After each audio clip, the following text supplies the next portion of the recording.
Dear Gearbox, what the hell happened here? Borderlands is a looter-shooter role-playing game franchise that currently has 4 major entries. Borderlands, Borderlands 2, Borderlands the pre-sequel, and now Borderlands 3. The franchise also had a spin-off series with Telltale Games which received mixed reviews. The other main installments, however, have garnered a immense following, specifically Borderlands 2, which burst the franchise into the mainstream. I remember playing Borderlands 2 as a teenager, likely a couple of years after it was released. It was great fun, and upon hearing that Borderlands 3 was being released in 2019, I played through Borderlands 2 again with my current group of friends. It still holds up to this day, 7 years after its initial release. I couldn't tell you how the game was at launch, but hell would have to freeze over before I believed that it was as close to as bad as the release of Borderlands 3. Which is a shame to say, really. There isn't really any other franchise quite like Borderlands. It has cell shading for a unique art style, wacky and whimsical characters with diverse personalities and compelling backstories, along with guns. Billions of guns.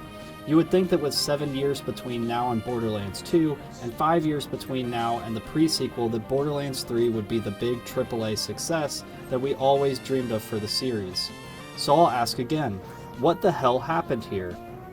I'm honestly baffled that a game series of this popularity, with developers like 2K Games and Gearbox behind it, would be a total flop for me. Don't get me wrong, there are goods and bads to every game, but it seems like this title was more of a disappointment than it was a raving success.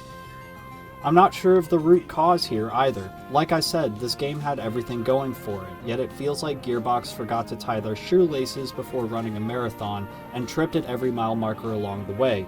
When they hit their stride, they're unstoppable, delivering compelling characters, thoughtful inclusions to previous entries, and amazing gunplay. But when they fall, they really grind their face into the pavement. Spectacle scenes dropping frames to the single digits, game crashes, bosses glitching out, loot and key items spawning out of bounds, terrible writing, and a slew of other issues that we will cover over the course of this video. So was it a rushed development? Maybe a lack of funding? Did Gearbox shoot for the moon and get too big for their britches? Or maybe it was a simple lack of playtesting? Did they hire writers with more red hair dye than writing talent? It's hard to tell and could be a combination of all of these things. Whatever the cause, I'm here to dissect the good and bad of Borderlands 3. So far, I've sunk 40 hours into the game.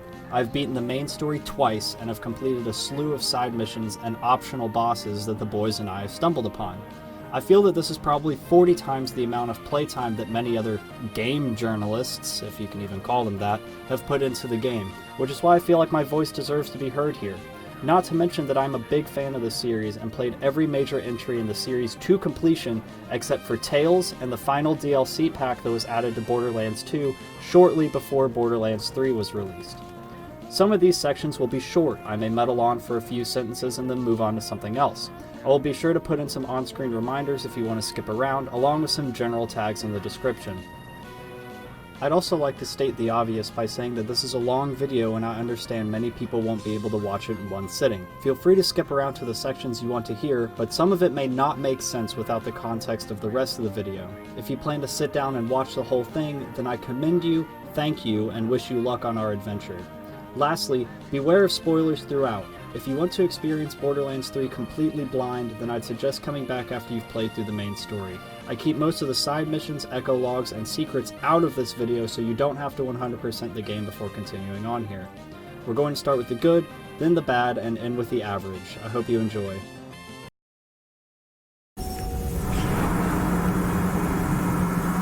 Well, there goes the grapple grabber, the jetpack, and all the left-handed guns.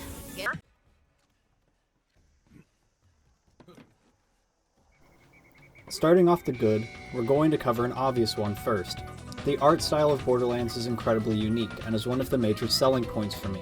Cell shading is not only easy on the eyes, but with the color choices and texture designs you can still build beautiful, stylized atmospheres and very unique characters. Between BL2 and BL3, it feels like the art design got an overhaul. Characters look better than they ever have. Brick looks like he lost some weight, Ellie looks like she's lost some height, and Moxie is as busty as ever. This goes for the environment too. Borderlands 3 takes you through a wide variety of atmospheres and planets that all feel unique. The hues of the environments make them interesting, like Eden 6 that has a musky green tint to it. I have mad respect for the art direction in this game. 10 out of 10.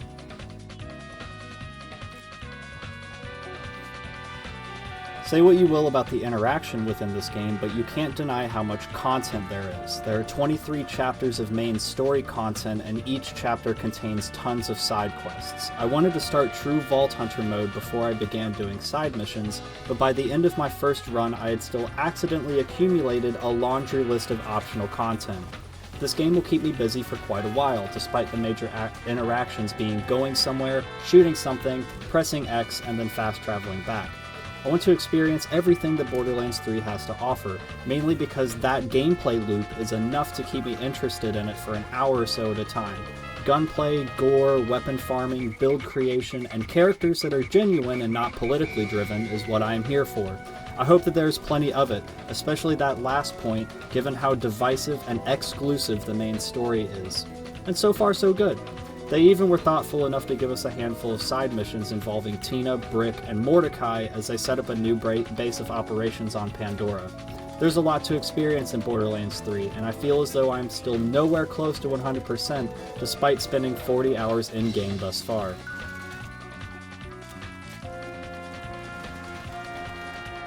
If you create your build correctly and spec into just 1 or 2 skill trees for your character, you will legitimately feel more powerful as you traverse through the game. Even just green rarity weapons will sometimes be devastating to certain enemy types thanks to how complementary your skills work with those weapons. I found a green sniper at one point that carried me through 5 chapters and 7 levels thanks to its critical hit multiplier. And like most of the internet, I made a flat critical build that was able to 2-shot most grunt level enemies if I landed headshots. One 8-round magazine would down most brutes, and then I would whip out the big guns for the bosses. It was great. There are also a wide variety of builds that you can choose from. There are 4 main characters in the game, and each of the characters have 3 skill trees you can spec into. You can unlock perks based upon how many skill points you have dedicated into each skill tree, and each character also has 3 abilities to choose from that can be activated and then have a cooldown time. They all have their pros and cons, some being more viable than others, but the fact that there is so much diversity in the customization is commendable. Also, after you complete the game, you unlock Guardian tokens, which are like badass rank from Borderlands 2. You get incremental stat bonuses to categories like weapon damage, critical damage, max health, max shield capacity, and rare loot drop chance. So far I am Guardian rank 80 and can easily handle myself in Mayhem 3 on true Vault Hunter mode. Once you reach this point in the game, you really begin to feel the power of the Vault Hunters. All the guns feel great. I have some issues with some of the legendaries being practically useless and other guns that have to charge up before they can fire, but there's a good mix of hit scan and projectile weapons that keep the Borderlands cycle of holding the right trigger interesting. You'll use a lot of different weapons throughout your playthroughs, and the quirks of the gun itself, plus whatever manufacturer made it, keeps the cycle fresh, interesting, and bearable.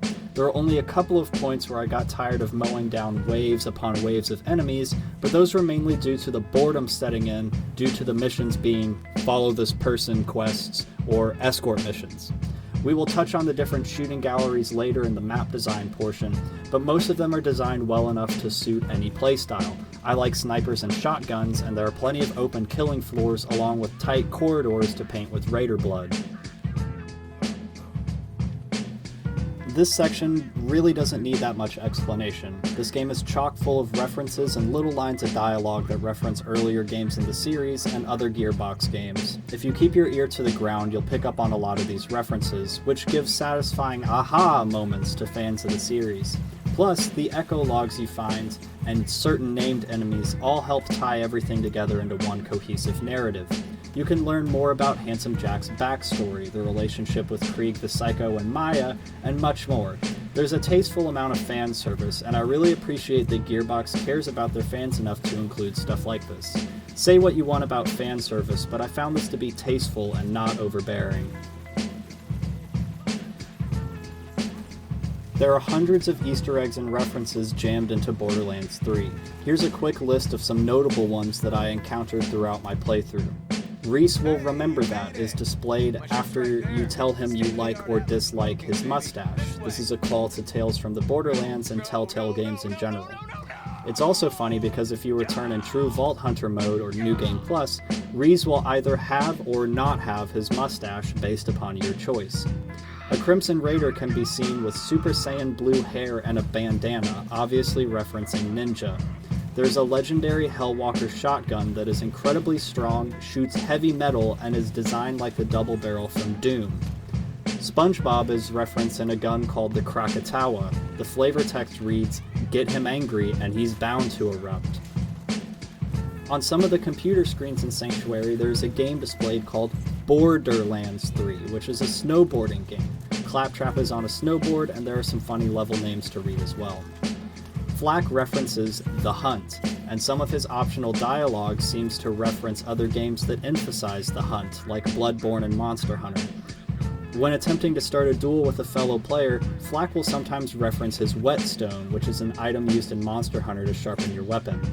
And lastly, there are some books scattered on the ground, and one of the books titled is 50 Shades of Gravy, which is a personal favorite of mine.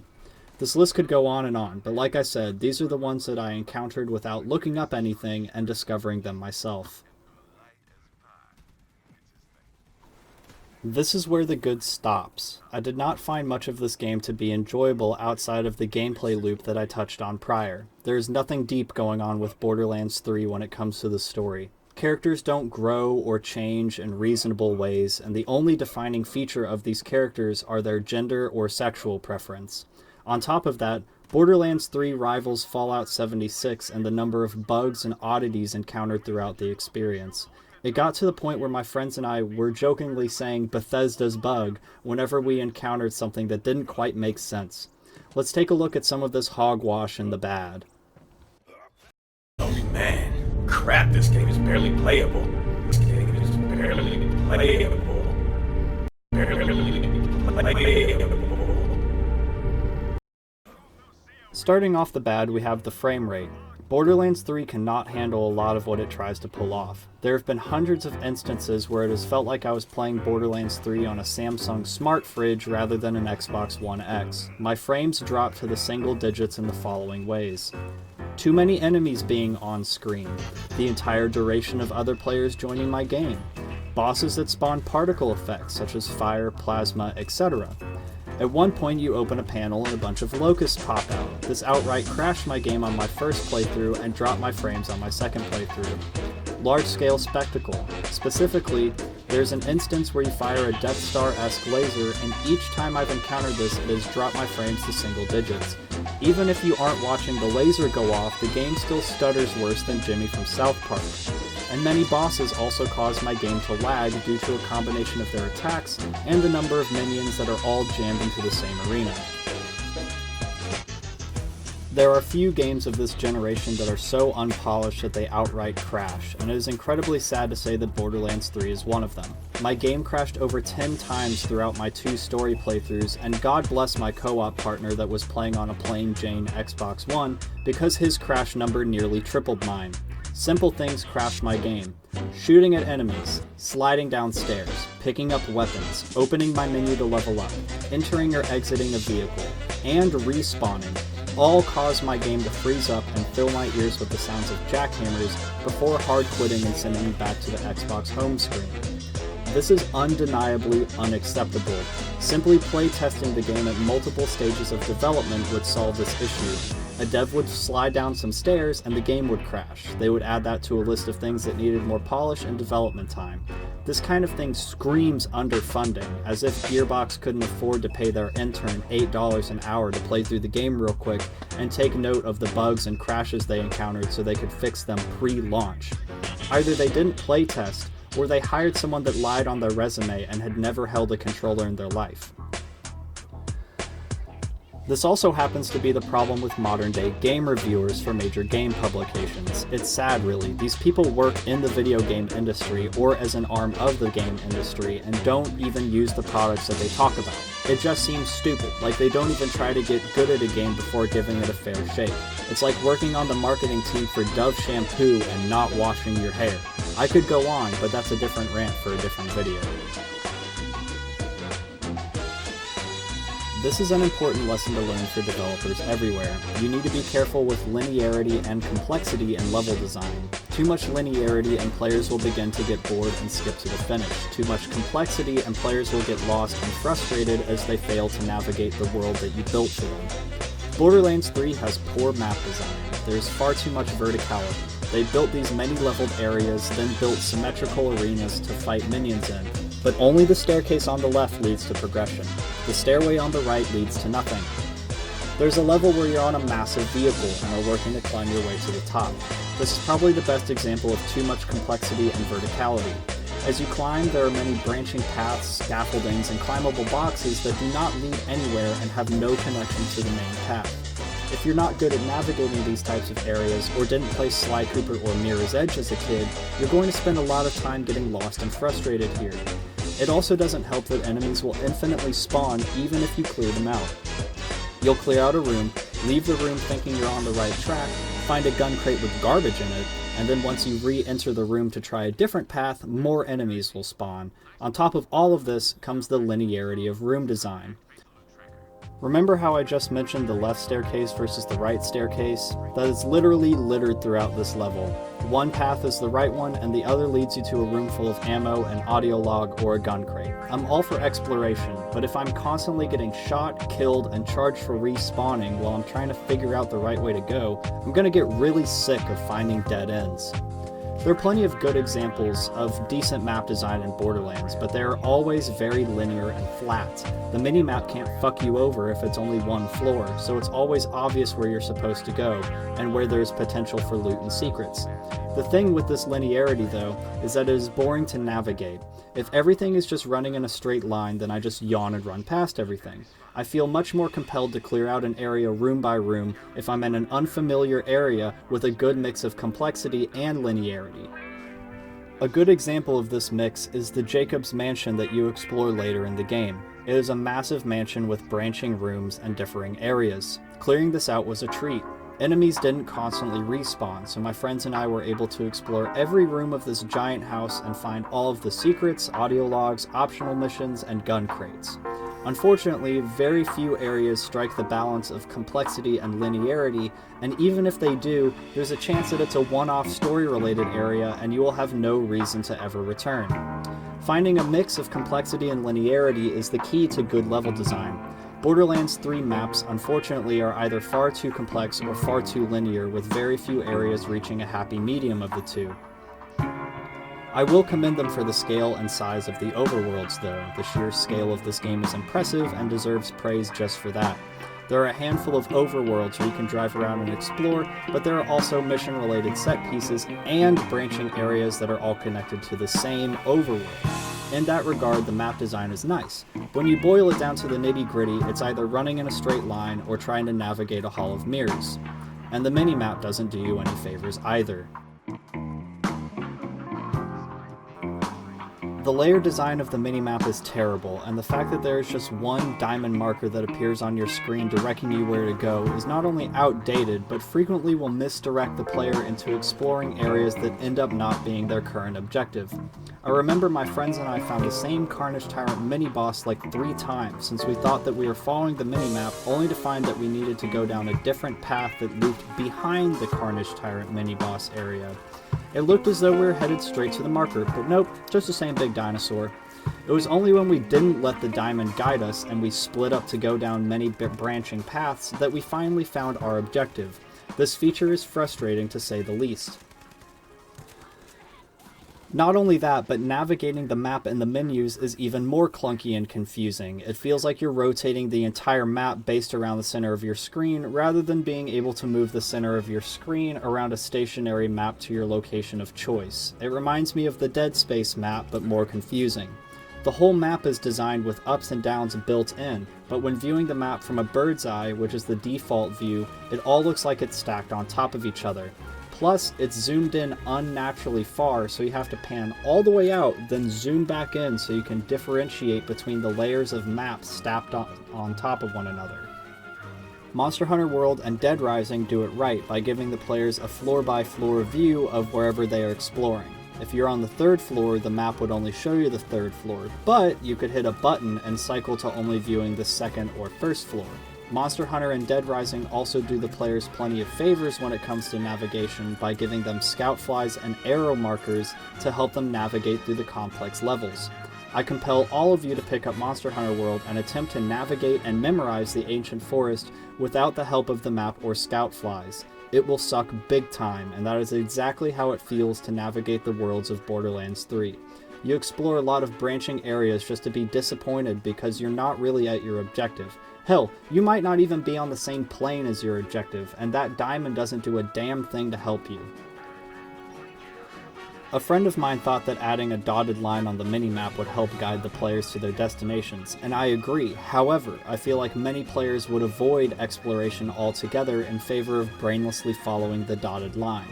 Exploration is still a large part of Borderlands, partly due to the loot and partly due to the amount of secrets and references that can be discovered. I much prefer the arrow that guides you in Dead Rising, since it is more accurate than the diamond but doesn't directly show you the way to the OBJ. If you walked into a room and the arrow pointed up, you could walk up the stairs and find the right way to go. Or you could climb up those suspicious stack of crates and find a gun cache. Combining navigation with exploration would make this game much more appealing, especially in the more complex and vertically focused levels.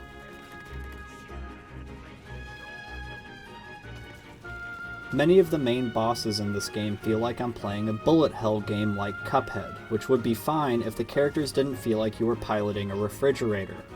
Bosses' moves don't have clear tells, and I found myself dying constantly due to lack of movement speed or jump height that would be required to dodge these bullet hell AoEs. The Troy and Tyreen fights are notorious for this type of combat. Troy will stand in the middle of the arena and shoot giant orbs in a full 360 that you either have to squeeze between or jump over. Except that you can't get enough jump height unless you're standing in the middle of the arena with him, which is a large triangle that gives you more jump height for some reason. But if you're right next to him, you'll just get hit before you have time to react. Tyreen has a move like a double Dutch jump rope, but Flak is so fucking tall that it feels like there's no way for you to dodge this attack without clipping your head on the next laser in line. Are you supposed to get hit here? Is this a damage check to make sure that you're the right level or have good gear or something? It just doesn't make sense to include seemingly undodgeable attacks. And it's not like the game expects you to not go down and enter fight for your life, because in many boss arenas they included minions with minuscule health pools so you can catch a second wind and be back in the fight. The whole design just seems poor. If you're gonna send projectiles at me that are literally the size of my character, you could at least give me some cover to hide behind. These open arena fights just feel like tactically eating undodgeable attacks while constantly strafing around the boss to dodge the hit scan attacks while waiting for your shields to regen and begging for the smaller mobs to not interrupt that recharge process. I hate to throw out the term artificial difficulty because that seems to trigger people that don't understand what other people mean by that, but it really feels like artificial damage to raise tension in an otherwise boring fight. The fights I did enjoy were versus purely hit scan bosses, or bosses that had a mix of hit scan and area of effect attacks. The second boss of the game, Megaphone or whatever his name is, had AoEs with reasonable charge up and tells, so you could see where you needed to be in order to not get hit. The game even teaches the player about these attacks because he has traps set up in the same style as his attacks. If a line of speakers begin to charge and change from blue to red, get away from them. Another good example is the Penn and Teller boss fight that lights up the floor where the AoE is about to hit. This is smart and so much better than the lazy boss design that you encounter later on. Here's a line of giant plasma balls and rotating lasers. Good luck!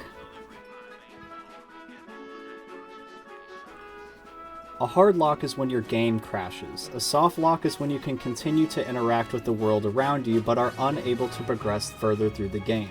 During my time with Borderlands 3, I experienced both types of locks. Soft locks being more frustrating in my opinion since you could wander around for 30 minutes before realizing the brick isn't moving and needs to open a door, or that a vault key fragment spawned out of bounds because you killed a boss while it was close to a ceiling.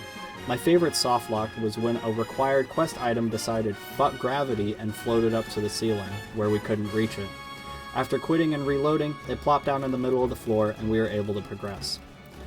During a side quest, a turret is supposed to destroy a wooden pallet blocking an interactable object, but it didn't. I spent 15 minutes wandering around the room itself and the cave surrounding it before assuming that the quest had bugged out. I reloaded the game and sure enough, the pallet wasn't there and I was able to complete the quest.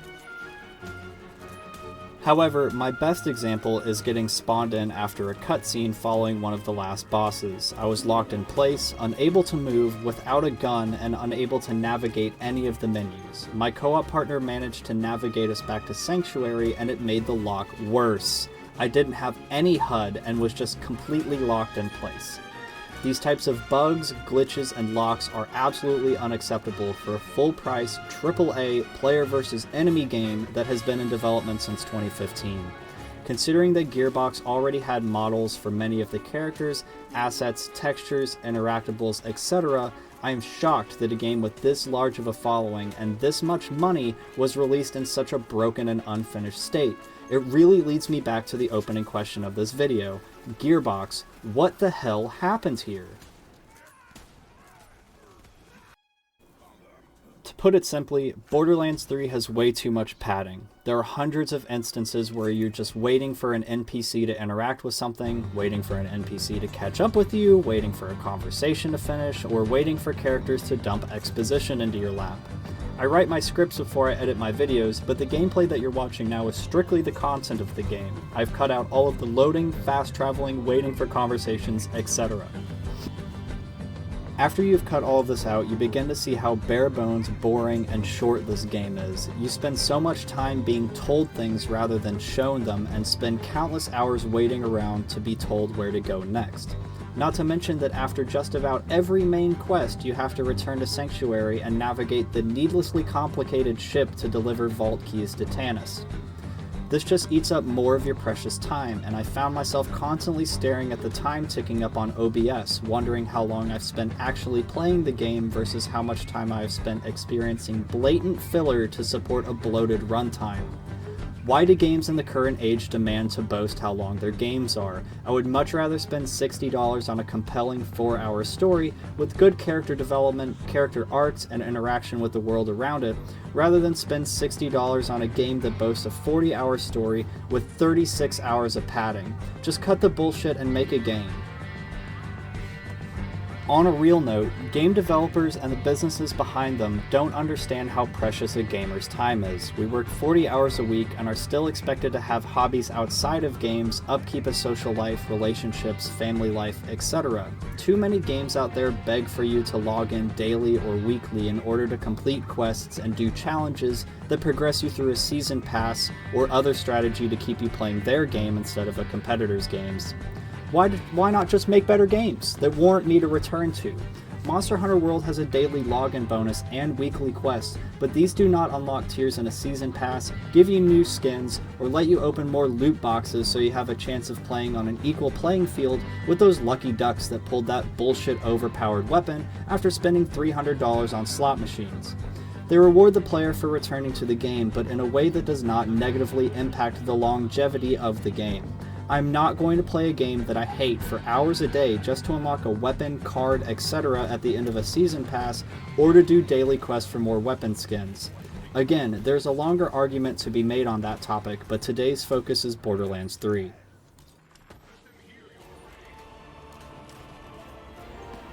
We're now going to cover the main story. Borderlands 3 focuses on the same things from Borderlands 2 that made it successful, but does not build on any of it, leaving us with a stagnant and barely serviceable main story. And before we go any further, I'm not only going to spoil, but also rail this story into the dirt. The too long didn't read of this introduction is, I play games to escape reality, and to be told a compelling story with actual characters, not planks of wood that demand respect just because of their sexual orientation or because they have an Arby's roast beef sandwich dangling between their legs. You all may find this unnecessary. Many people that play Borderlands are more interested in the looting and shooting rather than the story, but the fact that so much rides on the story and that you are forced to experience it in order to progress is enough justification for me to tear it limb from limb. The developers found the story so profound, so progressive and groundbreaking that they made all the cutscenes unskippable, so even if you don't buy into their message, or don't care about the story, you still have to waste hours of your life watching it.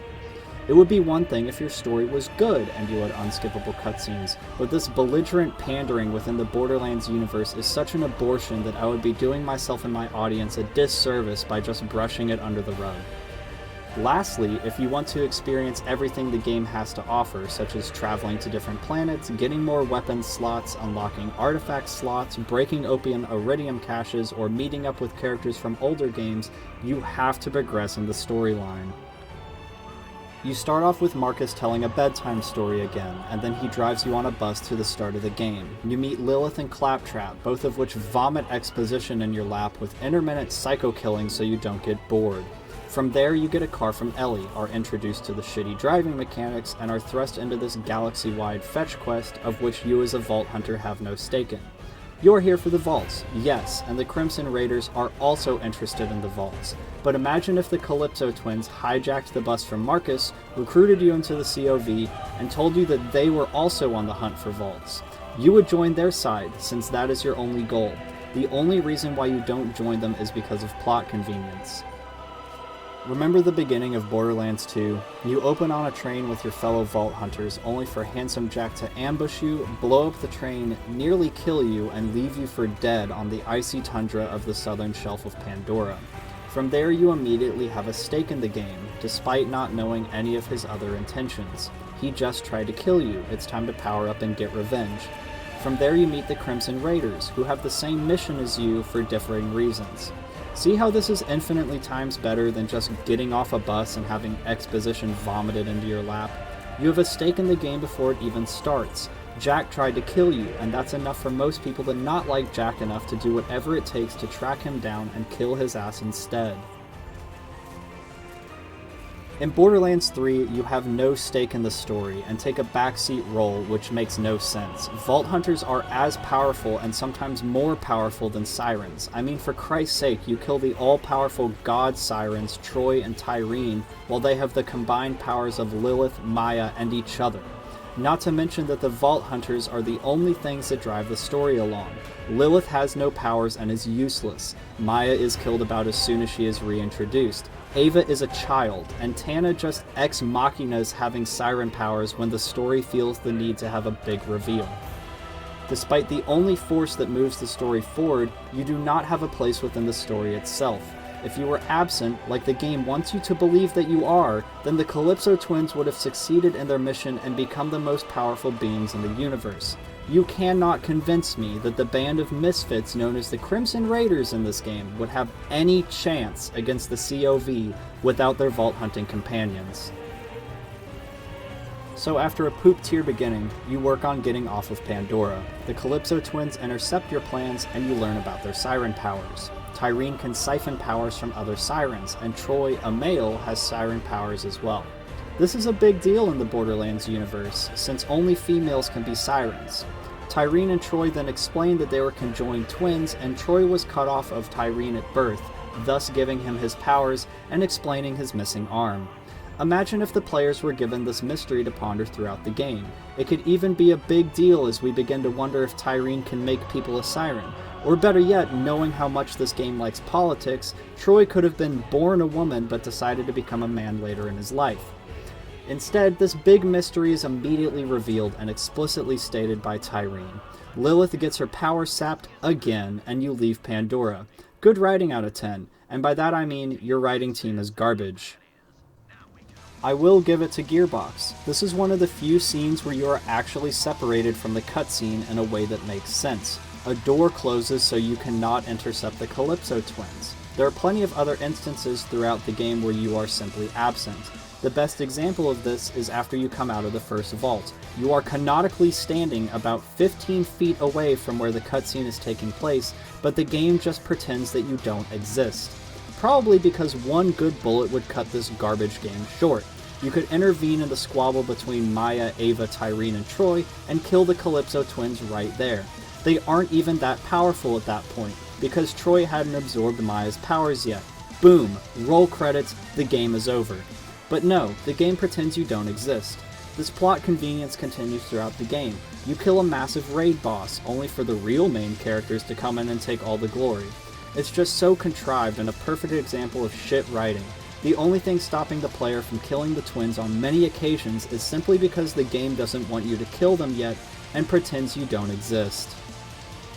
From here you go on a galaxy-wide fetch quest as you attempt to build and charge vault keys in order to stay one step ahead of the Calypso twins. You make some allies along the way, mainly by inserting yourself into their conflicts and doing fetch quests for them that turn the tides in their favor.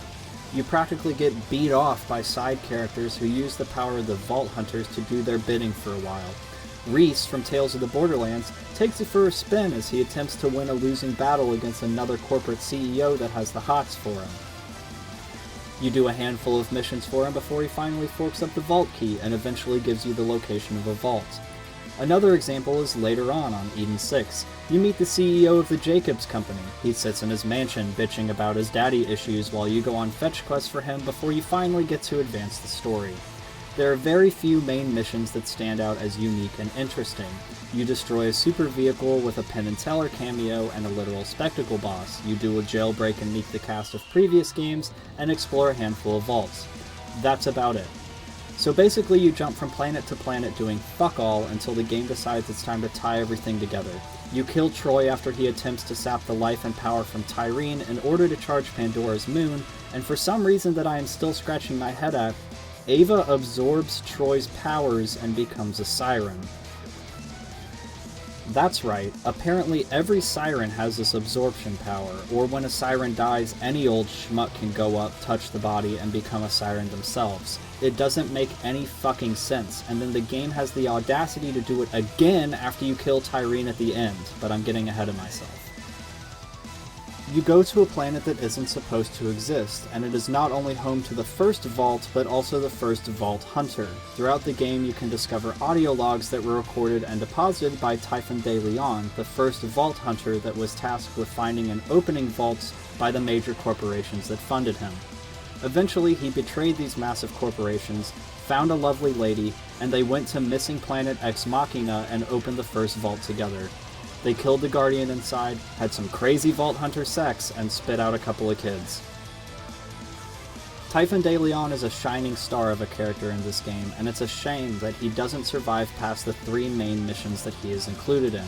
Whoever wrote his dialogue specifically deserves a gold star because he reveals information in a way that isn't contrived or forced. He even justifies his exposition dump by saying that his only companions in recent history are his 2 robot butlers, and that it's nice to be able to interact with real people. Tannis makes it clear that she is love-struck with Typhon, and asks at one point if there is a Mrs. de Leon. He explains that she died, and then goes on to reveal that the Calypso twins were his kids, and that Tyreen killed her own mother for being too overprotective. He recognizes that his kids are evil and that it is his responsibility to help finish what you have started. So he accompanies you on activating a failsafe that will prevent Pandora from being ripped apart and seal the ancient evil that lurks inside, so that Tyreen won't be able to sap its powers and become the queen of the universe.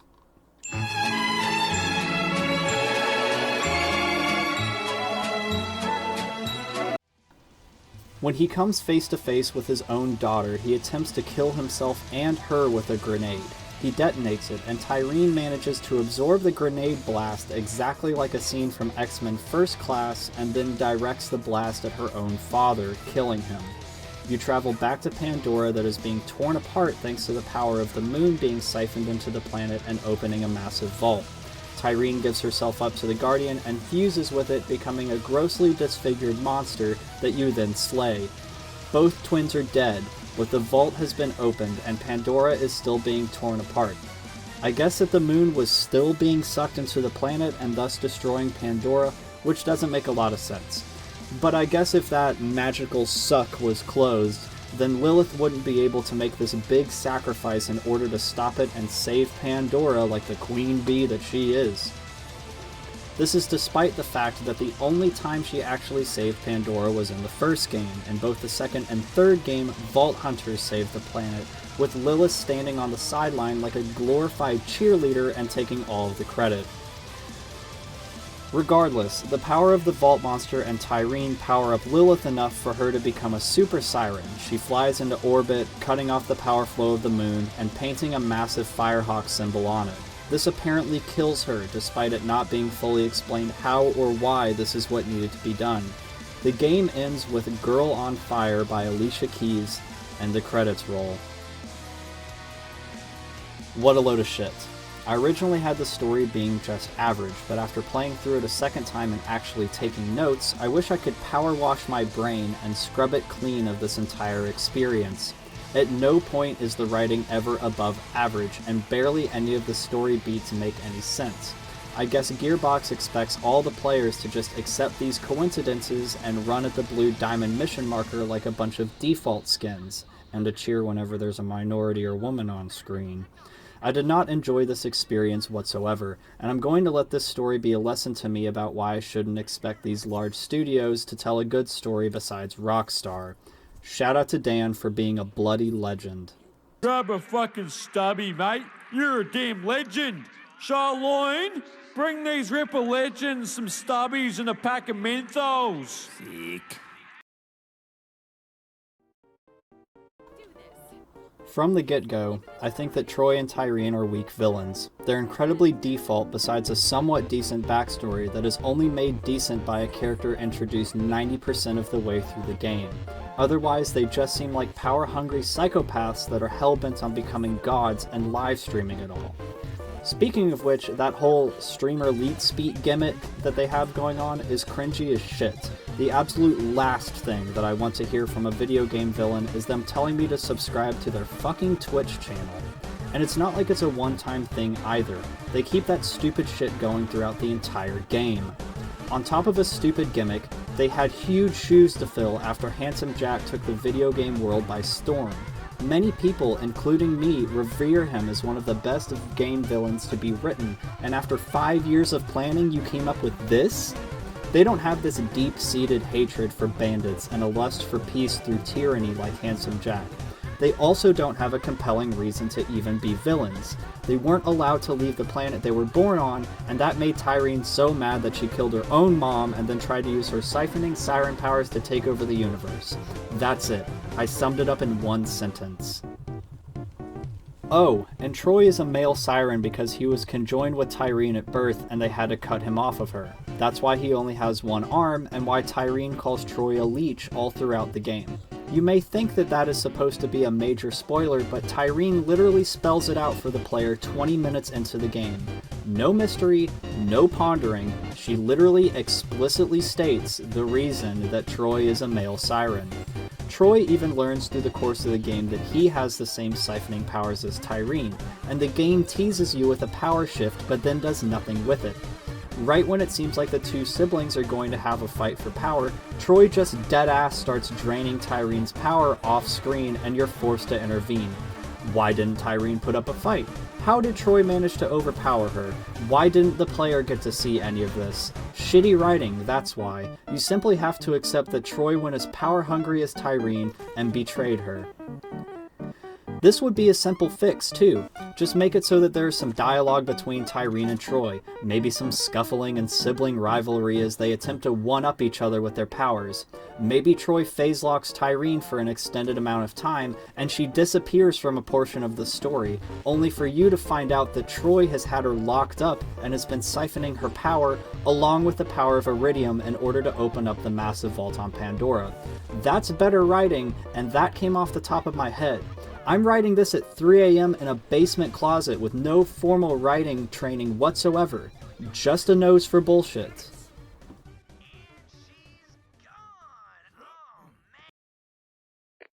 Tactical nuke incoming!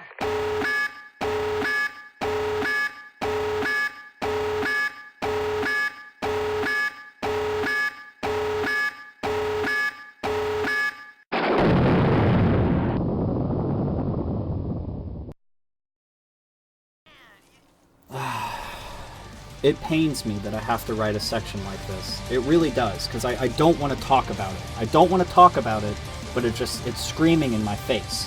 It really goes without saying, but no game should have forced political messages. but Borderlands 3 really starts to hit you upside the head with these messages about halfway through the game. I thought it was a little strange that your player character didn't appear in any cutscenes, and by the end of the game it was very apparent the message that Gearbox was attempting to portray. Women are strong, women are fighters, women can be badasses too. But we know this already. Lara Croft from Tomb Raider has been a badass female protagonist since the early 1990s. She is an incredibly talented, successful, and intelligent explorer that has dealt with dinosaurs, the paranormal, and twisted businessmen. Faith Connors is a kung fu and parkour master in Mirror's Edge that works to uncover a mystery surrounding her family ties in a world that is dominated by surveillance. Ellie from The Last of Us is a compelling young girl that experiences character growth and literally growing up in an apocalyptic world, learning life lessons like dealing with tragedy, who you can trust, and the blurred lines between right and wrong. Sadie Adler learns to live an independent life after she is abused and her husband is killed in Red Dead 2.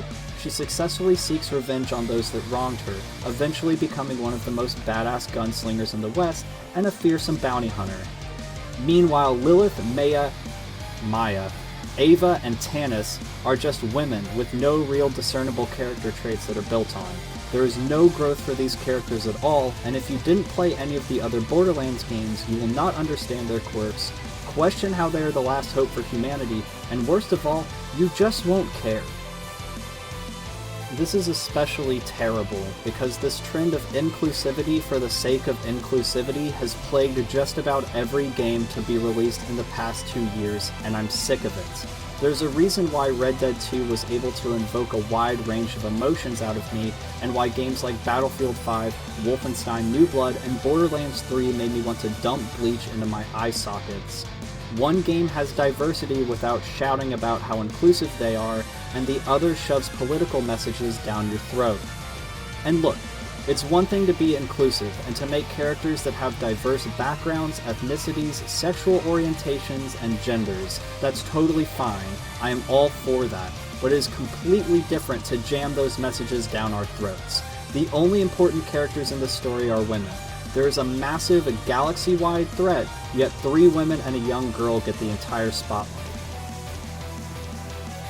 The player characters aren't even important. Throughout the game you are downgraded from Vault Hunter to Vault Thief to just Killer. You do all of the heavy lifting regardless of what character you are, yet only Tannis, Maya, Ava, and Lilith are focused on and shown off in any story-related cutscenes. You do all the heavy lifting, killing drones of enemies, downing massive vault protectors that rival the Titans from ancient Greek mythology, and go toe-to-toe with infinitely powerful sirens that could phase-lock your brain and turn it into liquids, just for these 3 bitches that haven't done anything to come in afterwards and take all the credit. What's even funnier is that none of them even commend you on your amazing feats. Balex, the ship's navigation computer and voice of Sanctuary, is the only one to thank you and commend you for killing the Calypso twins, putting an end to their quest for universe domination. Meanwhile, every other main character is dead set focused on Lilith for sacrificing herself and painting a bird on Pandora's moon. Like, really? Not only was that the only thing that she did during the entire game, but her sacrifice made 0 sense. So was this script written during the heat of the 2016 election? Did that one bitch with red hair and resting fish face sneak into Gearbox and take a shit on their lead writer's keyboard? Because that's what it feels like. After all that, you might be thinking, but dads, Hammerlock and Jacobs were front and center during their portion of the game. And you're right, but they're gay. So basically if you're straight or male, you can go fuck yourself to the back of the line. There are only a handful of male characters in the game to begin with, and all of the new ones are complete pushovers. Vaughn is a delusional war chief that literally runs around in soiled underwear wearing a cape. Reese is a pussy boy that cries about his favorite frozen yogurt shop getting destroyed. Katagawa is a stereotypical rich suit and has the hots for Reese, because he sure seems to be more interested in a partnership with him than just killing him and taking over his company. Other characters even call Katagawa obsessed with Reese. Troy Calypso plays second fiddle to Tyreen the entire game, and is constantly insulted by her throughout. He gets 10 minutes in the spotlight and has the chance to become a character, then you kill him. Brick and Mordecai return for one mission and one side mission each. Hammerlock and Jacobs are literally gay, and the other male characters are side characters at best, such as Clay and Balex, who are introduced and then just as quickly get shoved in the background in favor of big reveals about Tanis, Ava, Maya, and Lilith. It's just so obvious, shoehorned, and pointless. It's not that I don't want these types of characters to get in the spotlight, but everyone should be in the spotlight. When you are including certain groups and excluding others, that's showing blatant favoritism for that group and pandering to them. Not only that, but stapling women can be badasses too on all of your marketing material and plastering that sort of message all throughout the game is not only ignoring your target market, but also catering to an extremely small vocal minority that aren't even going to buy or play your game. Imagine making a game for people that play it. What a novel concept that must be. Oh, and one last thing before I hop off my political soapbox, the song of the ending credits. The last track that you hear after hours and hours of blood, sweat, and tears tearing through the galaxy is This Girl on Fire by Alicia Keys. Jesus H. Christ, how the mighty have fallen. What's going on with your face footage? Is it to attract a mate or scare away predators? Many games are plagued with the problem of not really being interactive, despite the medium itself being interactive media, but the word itself is subjective.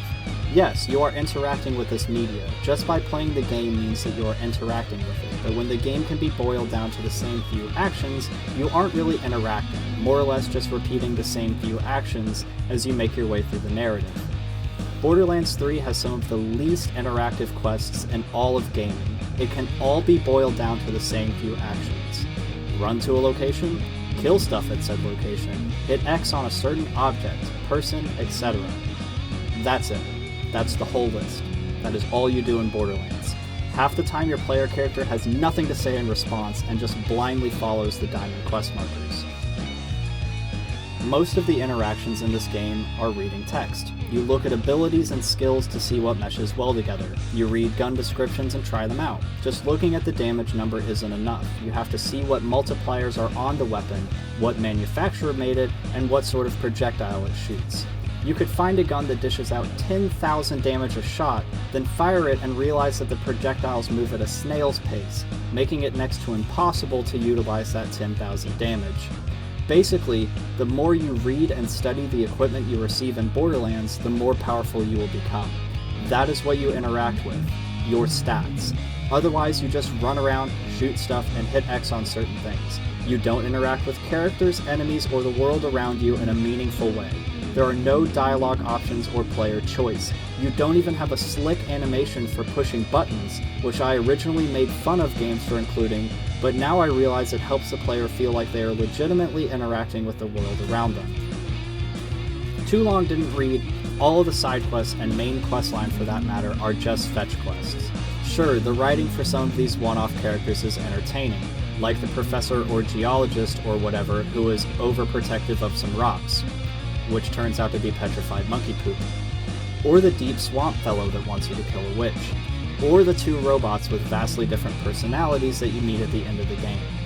The characters behind the quests are typically spot on and entertaining, but in between those moments of listening to them gabber on, you are, and keep in mind this list is exhaustive, running to a location, shooting enemies there, hitting X on an object, and fast traveling back.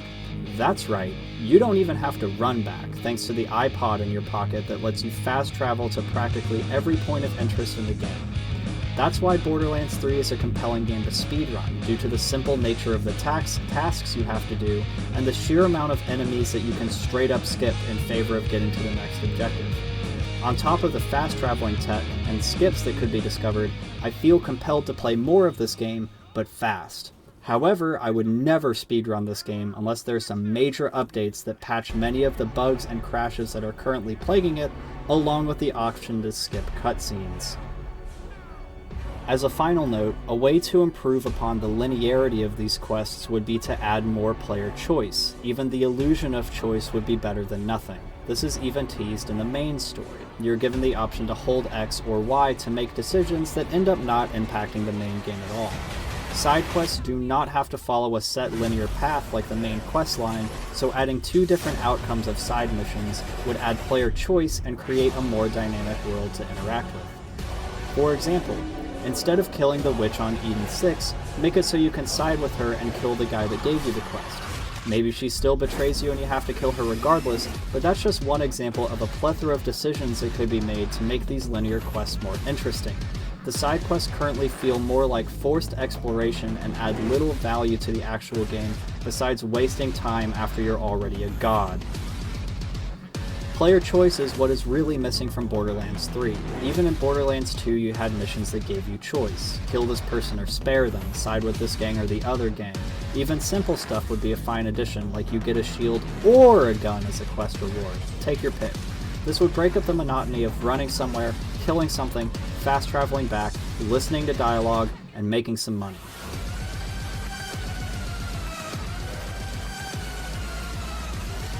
The music in Borderlands isn't typically an aspect that most people focus on, but there are a handful of moments that deserve to be touched on. Before that though, I will commend the composer for writing great music during traveling, combat, and otherwise. All of the tracks that do not have lyrics are very fitting, not only for the game it takes place in, but also for the environment where these actions are taking place. Music on Eden 6 has some drawl, some banjos, and a nice swamp feel. Tracks on Necro de Feo feel mysterious and have a tension to them that make you feel as though your actions carry more weight and you're somewhere that you're not supposed to be. There are 3 moments that make the music average instead of good for me. There are 2 driving portions during the game. In the first one, you're escorting Maya through COV territory, and the entire time there is a strange, empowering pop track that feels genuinely out of place. It doesn't make it any better that this song is apparently from Ellie's playlist, and this doesn't seem like the type of music that Ellie would get down to. I mean, for Christ's sake, she tortures, then turns a psycho into red mist during her intro cutscene. It is jarring, and doesn't fit the mood that they are attempting to convey. Plus, cars are as weak as the character development in this game, so the music abruptly stops and then starts again as your vehicle gets demolished and you spawn another one. The second instance of poor music design still has me scratching my head, but I have a theory as to why this choice was made. During another driving sequence much later on, you are transporting a battery with Vaughn so that Tannis can get more Ex Machina siren powers. It is an intense sequence that has the player making jumps, killing enemies, and dodging rockets. It's pretty hardcore. So what kind of music do you think plays here? If you answered anything besides smooth jazz, you're dead wrong. Jazz plays during this pivotal escort section. What is even more off about this choice is that Vaughn says the phrase "danger zone" multiple times throughout your drive. So here's the theory. Gearbox didn't have enough money to buy the rights to Kenny Loggins' Danger Zone because they blew the entire music budget to get the rights to Girl on Fire by Alicia Keys for the credits. This seemed like a rushed and last-minute decision, and is such a disappointment. Dear Gearbox, I wish I had the opportunity to take a dump in your rotating door and do a little spin and smear. Love, Dads. The last instance of garbage music choice is Girl on Fire. You, the Vault Hunter, just saved the universe, not Lilith. You just traveled across the galaxy and were the only beings willing to try and topple the regime of evil villains and halt their plans of galaxy-wide domination. Yet Lilith's sacrifice and girl power is what we really need to focus on as the credits roll. Yeah, you get a right big go fuck yourself for that one, fam. 0 out of 10, I wish I could give negative stars.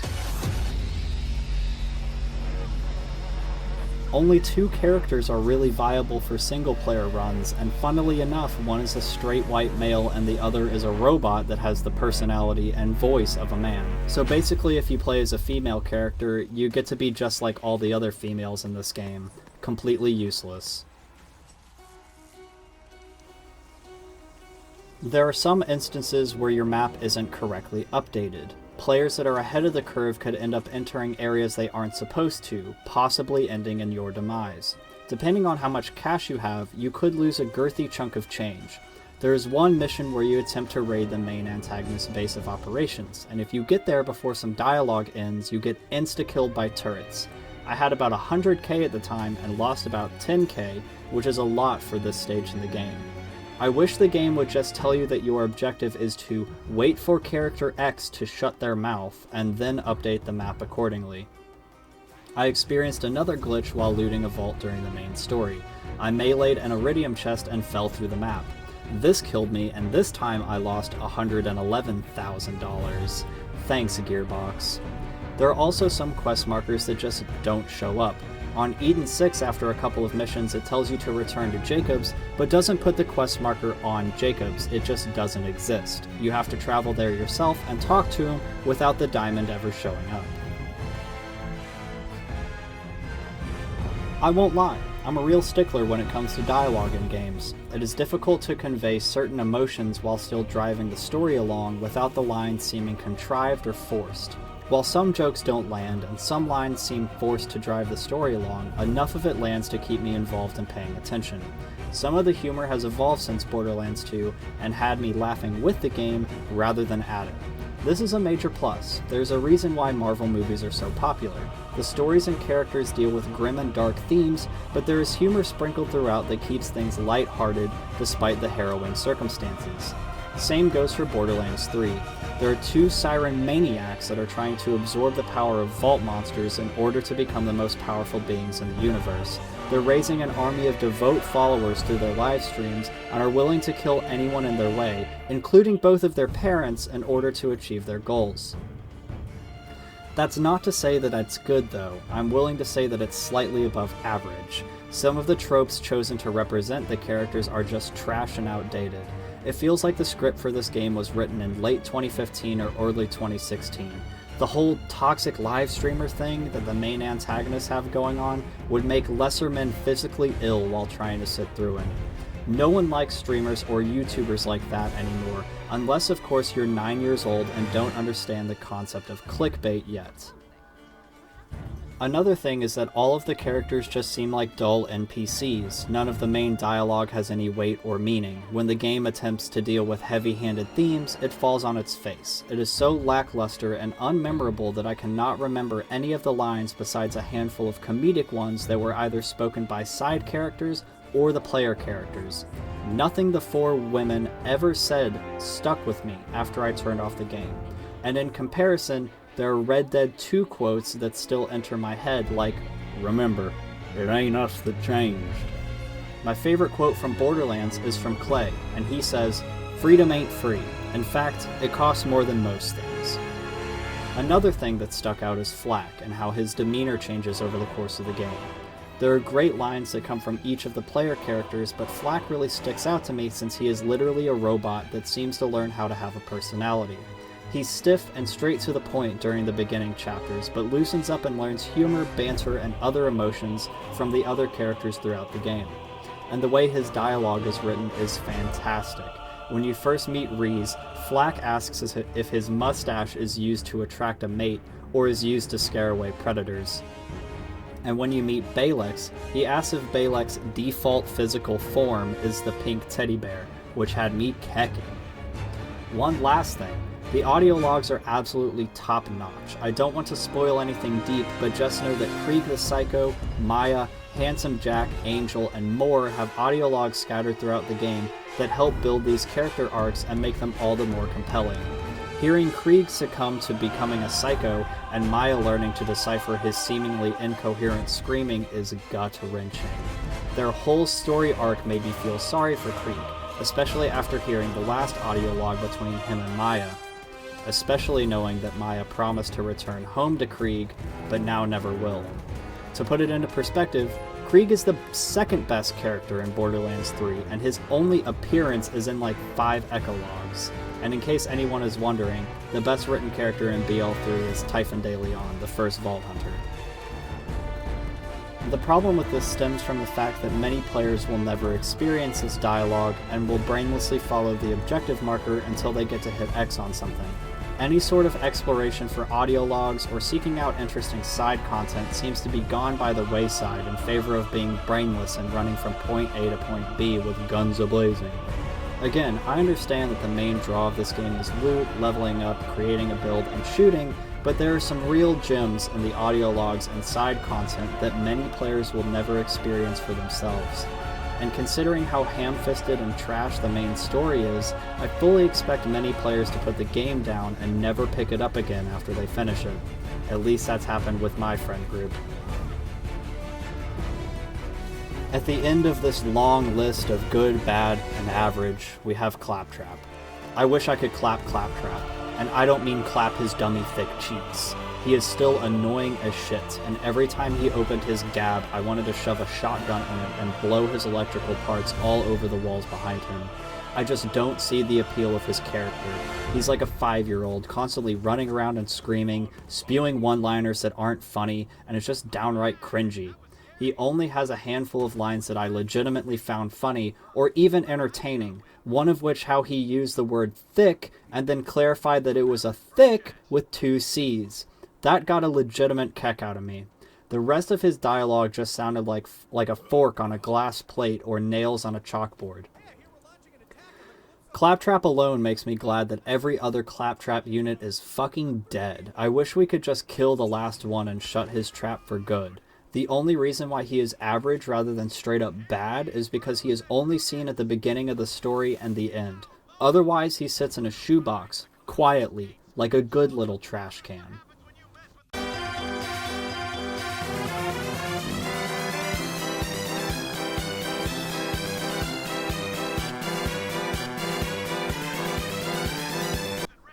In conclusion, Borderlands 3 needs a handful of major updates to make it a worthwhile purchase, and while there are some legitimate complaints circulating around the internet, I feel as though many of these reviewers are just trash at games. I've heard complaints about difficulty and level-related scaling, when in reality these reviewers probably haven't spec'd their characters correctly and are trying to brute force their way to the end so they can spit out a half-assed review. Or they experience the litany of Bethesda's bugs and are writing these off as poor design and poor balancing. Either way, I don't trust major publishers when it comes to game reviews, especially for Borderlands 3.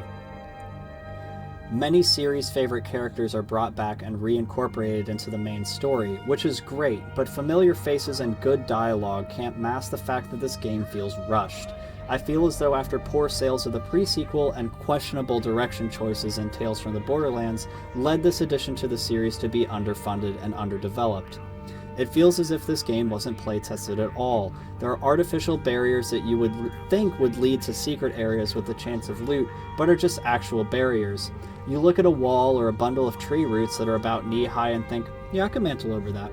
Only for you to jump at it 1,000 times until you realize it is just a wall and doesn't lead anywhere. There is also a near endless list of glitches and bugs, some of which resulted in game crashes, frame rate drops, and progress to be lost. These type of glitches, bugs, and locks are absolutely unacceptable for a full-price, AAA, player versus enemy game that was in development since 2015. And I know that I said this already, but considering that Gearbox already had models for the characters, assets, textures, interactables, etc., I am shocked that a game with this large of a following, and this much money behind it, released in such a broken and unfinished state.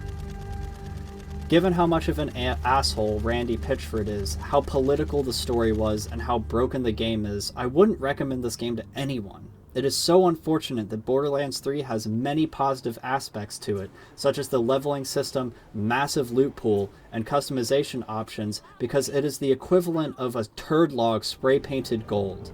It may look bright, shiny, valuable, and fun to play with, but it's still a fucking turd. $5 out of $60. Just play Skyrim. Hey, you. You're finally awake.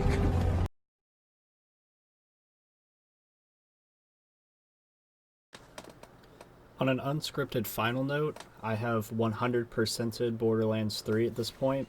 All of the side missions confirmed are pretty basic and boring. Just run up, hit X on something, and then run back.